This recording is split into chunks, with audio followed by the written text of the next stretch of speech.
Exactly what was going on in that 8 hour gap, we'll never know because the house is gone. And what exactly gave them the audacity to tear a crime scene down? That's just the weird part. We'll never know exactly why they did it. Now, I know the prosecution and the defense had no, how can you say, objection to the house being torn down, but still, it was a crime scene. And yes, you're going to have some people that say, oh, well, it was part of the healing process of the city of Moscow. You're going to have people saying that. But it's still the crime scene. So, what if the jury there in Ada County wanted to go see it, but now they can't because the Board of Regents, which employs Scott Green, and which his house is owned by the Board of Regents, had this smart idea to tear the crime scene down at the objection of some of the families that didn't want the house torn down because they knew if the house was torn down, then, in my opinion, if the house was torn down, they knew it would complicate the case. And it is already, this case is already as complicated as it is, but now there's no crime scene. And why did they start tearing the house down before the crack of dawn? Come on, guys. What are they trying to hide here? You tear the house down before the crack of dawn. And we've all seen the demolition of the house. It looks like it was put together with plywood and cardboard. There was no insulation in that house at all. Because if there was, when they were tearing it down, you would see insulation coming out when they tore it down. And there wasn't. And whose bright idea was it to expand on the existing house that was there? To make this 3-story monstrosity. And they're already planning on building low-income student housing at that site. Is it going to be another off-campus sorority home or sorority housing? Is it going to be another off-campus fraternity housing? It just feels like this is all a cash grab by the University of Idaho. That's how it feels like. It's a cash grab in the midst of a tragedy. And we all know that the site where the house was is either going to be haunted or cursed.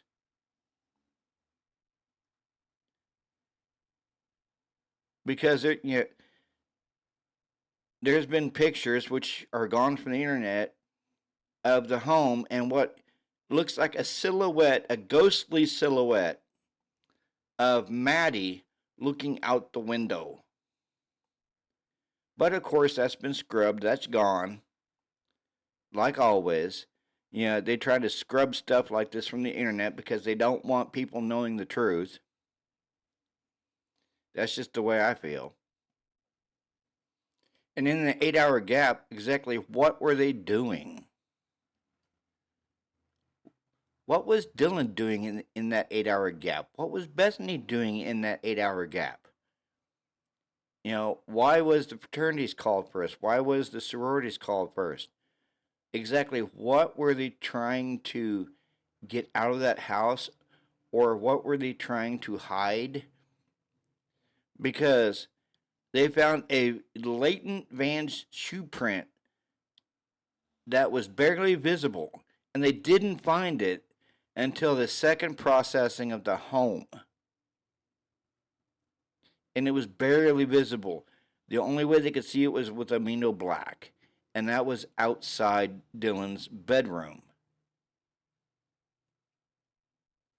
Now, tell me if people go running in Van's shoes, because we know Brian is an avid runner and an avid hiker. Wouldn't Van's shoes hurt your feet if you're running? Now, I could see New Balance running shoes or any other type of running shoes, but Vans, how they're made, that would hurt your freaking feet if you're running long distances in them, or if you're hiking long distances in them.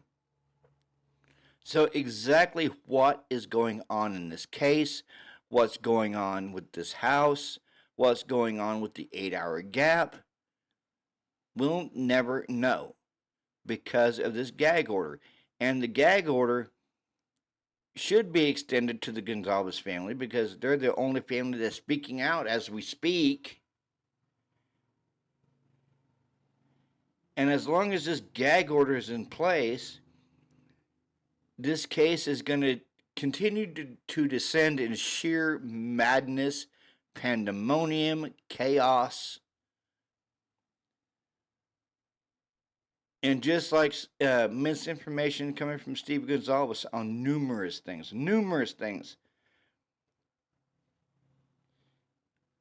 Like in the very beginning of the case, he was dropping these little nuggets of, what we call truth. Now, was it truth or was it misinformation by him? Like when he stated, oh, there's investigations going on other levels. And it will all come out during trial. Well, I know they had the Quad City Task Force making drug busts out the butt. What is he trying to hide? Is he trying to cover up the fact that possibly his daughter, Lord rest her soul, was living in a drug house? Or, we all know it was a party house. We've all seen the noise complaints. We've all seen the frats throwing parties in that house. And even Olivia Gonzalez has came out and said that it was an iconic house. And exactly what she meant by iconic house, I do not know. Maybe iconic party house? Maybe iconic drug house? We don't know. And why was Olivia there at the crime scene, pregnant, walking beside Bill Thompson? Why was her pregnant sister there at the crime scene? Why wasn't her dad? Why wasn't her mom? They were sitting on their butts watching football on that Sunday when they were getting phone calls. Oh, Kaylee's been shot. Yeah, and a lot of people say she was shot with a beanbag gun, but Kaylee was shot. Something bad has happened to Kaylee. No one can get a hold of Maddie. Christy tried calling Kaylee. Christy tried calling Maddie. I'm sorry, but if you can't get a hold of your daughter and her best friend, and you're hearing all this stuff coming in through phone calls and texts, I would be out the door. I really would. I would be out the door. I would be driving 2 hours away because that's where they lived, was 2 hours away from Moscow. I would be driving 2 hours away to exactly find out what was going on with my daughter.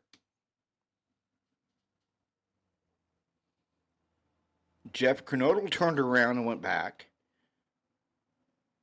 The Chapins had just left that week, Parents' Weekend. They went back. Now I can see Ben Mogan not having a vehicle, so I'll give Ben Mogan a pass because I have much respect for Ben Mogan. But if you're sitting on your butt watching football with all these phone calls coming in, exactly why didn't you go? Why didn't you immediately grab your car keys and run out the door? Why did you wait for a sheriff to come and tell you that your daughter was dead? We'll never know that.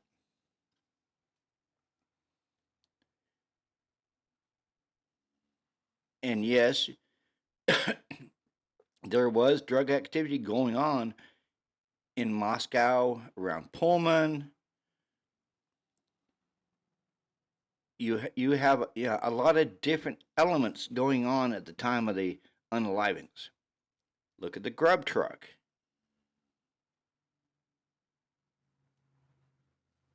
You have Jack S, who told Maddie that night something to the effect of, "They're going to get you for this, Maddie."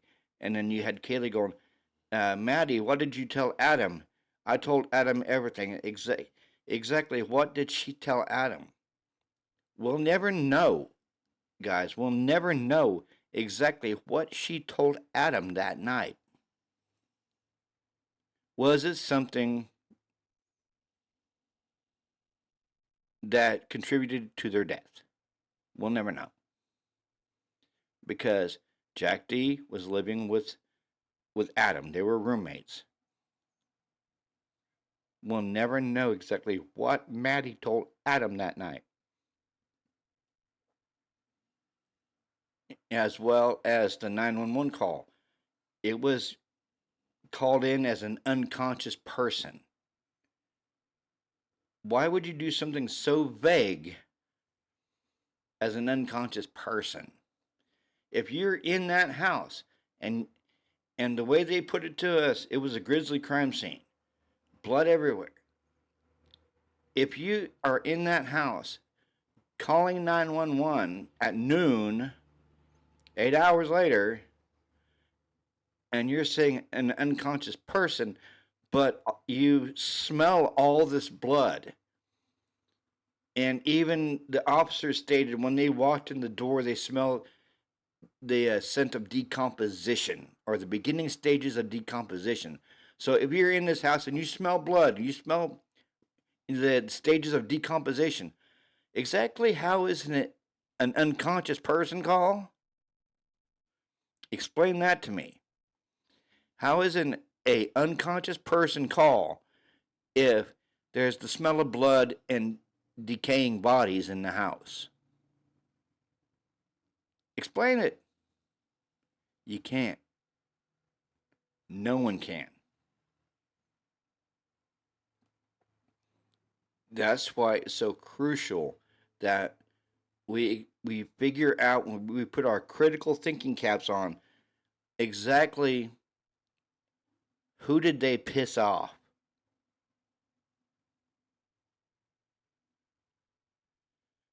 Who did these students, who by clear, looking at them, was going to be very successful in life, especially Kaylee, who had a job waiting for her in Texas in IT, which, now I got to thinking about this last night, guys. Who owns the biggest tech company in Texas? Elon Musk. Elon Musk moved his tech company and Twitter to Texas. So was Kaylee going to go to work for Elon Musk? We never know. And exactly why, 3 weeks before she was leaving for Texas, did she break up with Jack? We'll never know that either. There's a lot of stuff in this case, guys, we'll never know. But at the same time, who exactly, guys, who exactly did these kids piss off?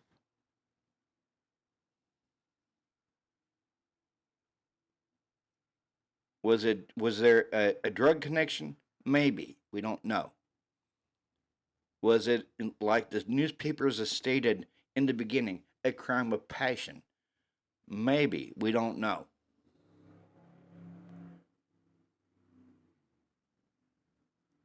Was Maddie the target?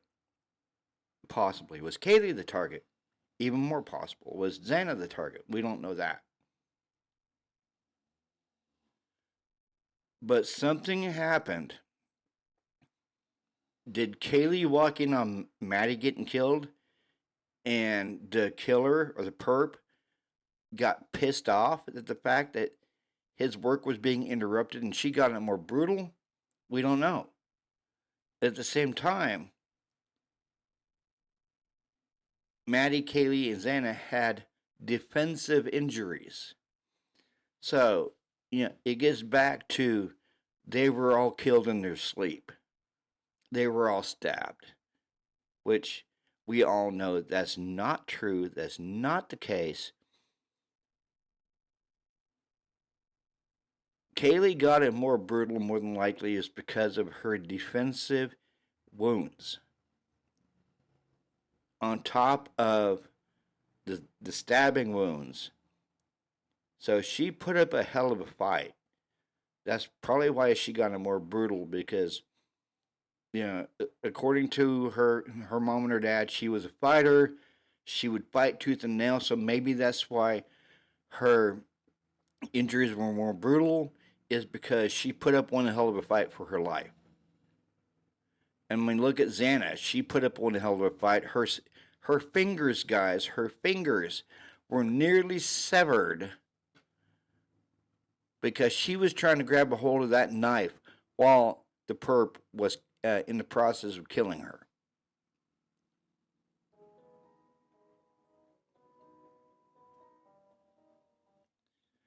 So we'll exactly never know what's going on in this case because of this gag order. I kind of wish it'd go away a little bit. But November 7th, you have the hearing coming up, and the Gonzalez family are going to the hearing. They're using some of their GoFundMe money to go to the hearing. But at the same time,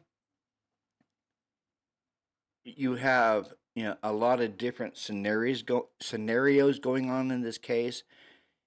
There's a bunch of different connections to this case that's still waiting to be discovered. But we just need to know, as podcasters, content creators, we need to know exactly where to look. And it's kind of hard to look when everything's so skewed by the mainstream media narrative. Everything's saturated with just nothing but bias towards BK. So we'll never know exactly what's going on because of all the biasness from people like Nancy Grace, people like Ashley Banfield, a few others. Everything's just so skewed in this case, and it's all skewed towards guilt. And we don't know if he's guilty because we haven't seen shit. Everything was sealed up. Like it was just sealed. And they stated, it was protection of the right for a fair trial. And exactly why did the prosecution not jump all over the Gonzalez family for doing their own jury survey, which, as we all know, contaminated a lot of the jurors there in Latah County, and that's why the change of venue happened. I mean, he can jump on Ann Taylor for Edelman's jury survey, but he can't jump on the Gonzalez family for their jury survey? It just kind of makes you wonder.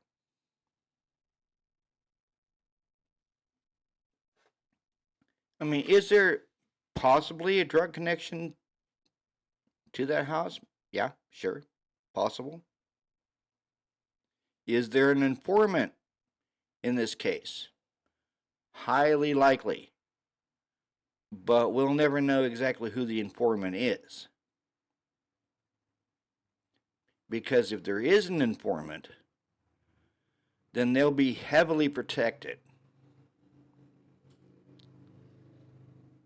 And it makes me wonder exactly why this gag order came into being. Was it to protect that said informant? We'll never know. Do I think it's TF? Possibly.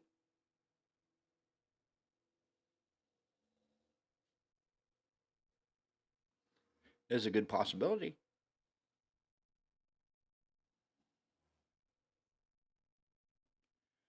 But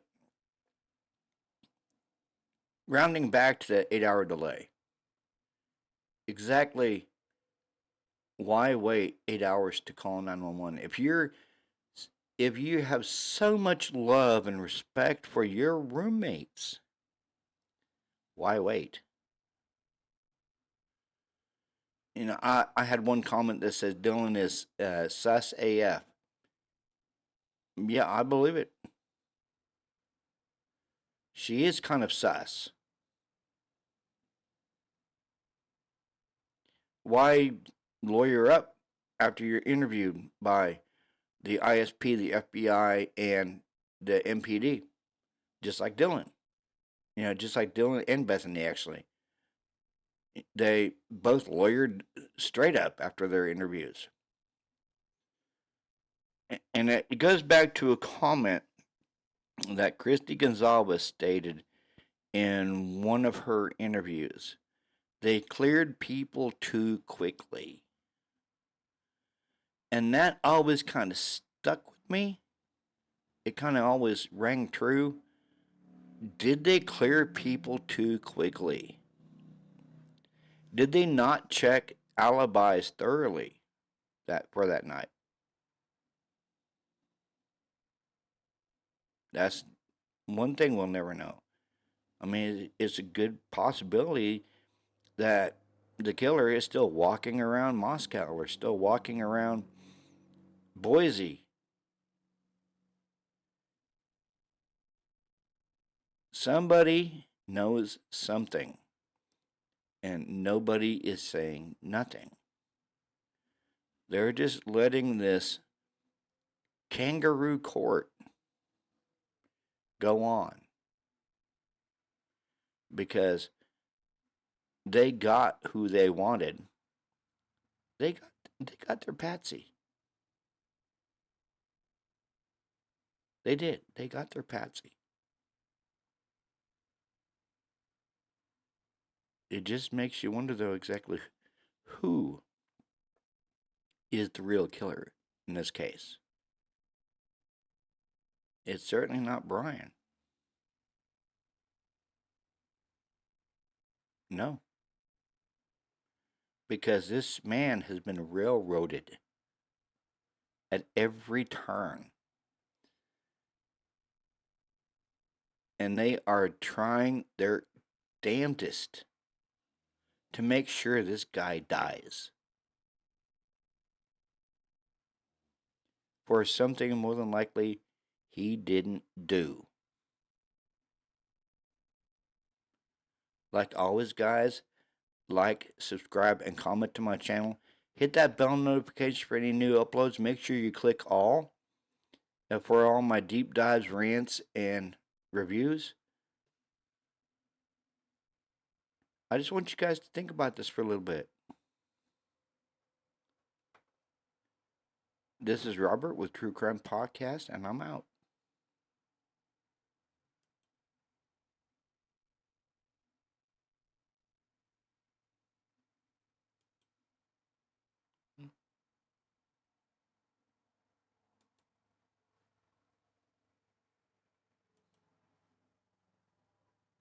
One of my fists, we fire starters. One out of a million will reach those heights. Always had a feeling that I won't deny.